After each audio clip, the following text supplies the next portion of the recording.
आज हम लोग बात करेंगे, जैसे किडनी के बारे में हमने बहुत बात कर लिया बहुत तरह से, अब लीवर की बात करेंगे। लीवर ऑर्गन को पहले समझिए कि लीवर ऑर्गन क्या है।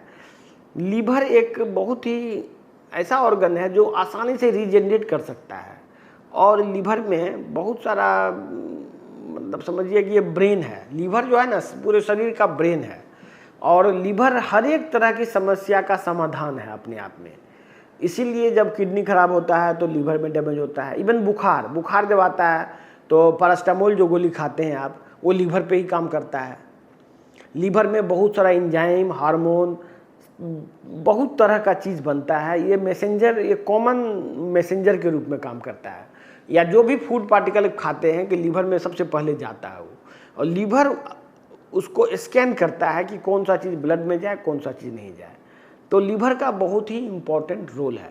तो लीवर फेलियर, इवन लीवर जो फेलियर होता है, बहुत सारे लोग दारू पीते हैं, लीवर में फाइब्रोसिस हो जाता है, फैटी लीवर हो जाता है, लीवर सिरोसिस हो जाता है, और फिर लीवर फेलियर हो जाता है।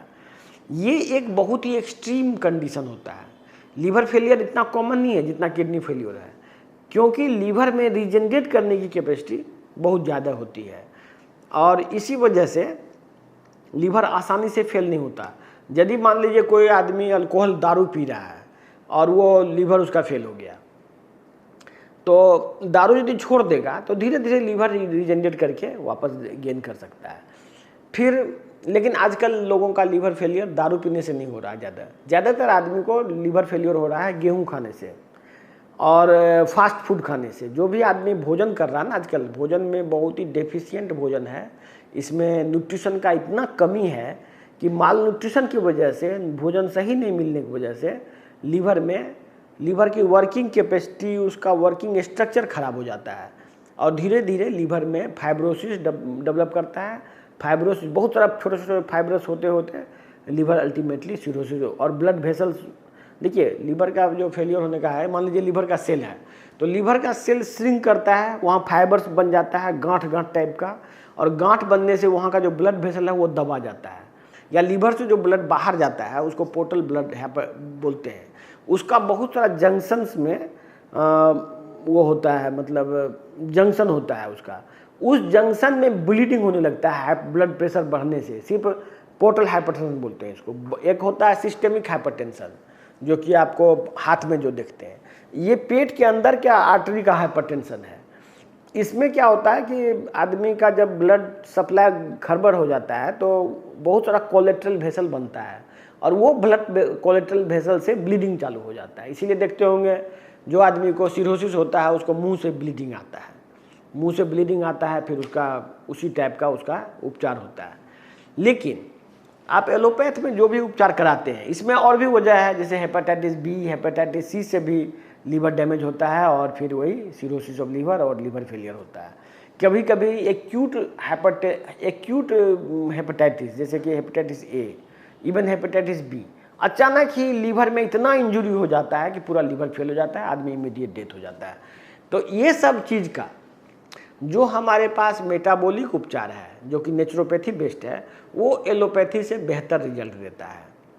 कहने का सेंस है, एलोपैथिक में क्या होता है कि वेट एंड वॉच करके, जैसे कि अल्कोहल बंद कर दिया और फिर थोड़ा मोड़ा कुछ दवाई दे के वेट एंड वॉच करके कि धीरे धीरे ठीक होगा। लेकिन नेचुरोपैथी में प्रोटोकॉल बना हुआ है लीवर को डिटॉक्सिफाई करने का, लीवर के सेल को रीजनरेट करने का, लीवर को फिर से हेल्दी बनाने का, इसमें प्रोटोकॉल है। इसीलिए मेटाबॉलिक ट्रीटमेंट या नेचुरोपैथिक ट्रीटमेंट बेहतर है, क्योंकि ये नेचुरल प्रोसेस ऑफ हीलिंग को फास्ट कर सकता है, बढ़ा सकता है, स्पीड अप कर सकता है। इसी वजह से नेचुरोपैथी और आयुर्वेद में, नेचुरोपैथ या मेटाबॉलिक ट्रीटमेंट कहिए, इसमें लीवर के हीलिंग का काफ़ी चांसेस रहता है और लोग आराम से ठीक हो जाते हैं। हम लोग तो लीवर कैंसर में भी देख रहे हैं कि बहुत अच्छा रिजल्ट निकलता है, क्योंकि लीवर जब रीजनरेट करता है ना, तो कैंसर का सेल ऑटोमेटिक एब्जॉर्ब हो जाता है लीवर में। अब सिरोसिस वगैरह भी बहुत आसानी से ठीक हो जाता है। तो इसीलिए लीवर के मरीज को मेरा वेलकम है कि आप इस संस्थान में आइए। और यदि लीवर का कितना भी बड़ा प्रॉब्लम है, बहुत लोग को होता है कि लीवर में, पेट में पानी भर जाता है, एसाइटिस, पूरा पानी भर जाता है, और इसके बाद वो पानी निकलवाते रहते हैं, अंत में धीरे धीरे पेशेंट डिटोरिएट करके वो ख़त्म हो जाता है। तो लेकिन असल में एलोपैथी में क्या हो रहा है कि पानी निकाल रहा है, उसके बदला में एल्बुमिन जो घट गया उसको डाल रहा है, लेकिन लीवर के लिए कुछ नहीं हो रहा वहाँ। जबकि नेचुरोपैथी में लीवर को ही डायरेक्ट ऐसी मेडिसिन बन चुकी है जो लीवर पर डायरेक्ट काम करे और वो धीरे धीरे करके लीवर ही सारा प्रॉब्लम आपका सॉल्व करे, तभी वो सही ढंग से ठीक हो पाएगा। तो आप लोगों को वेलकम है और ये ट्रीटमेंट में निराश होने की ज़रूरत नहीं है। लीवर के बीमारी में, लीवर में आप कहीं जाने की ज़रूरत नहीं है, आप हमारे संस्था में आइए, कितना भी बड़ा बीमारी है ये यहाँ पर ठीक होने की संभावना है। और हम लोग उसी दिशा में आगे बढ़ रहे हैं कि इसमें हर एक तरह का लीवर का बीमारी का हम लोग मेटाबॉलिक उपचार खोजने में अभी तक सक्सेसफुल हुए हैं और हमारा कोशिश जारी है इस दिशा में। धन्यवाद।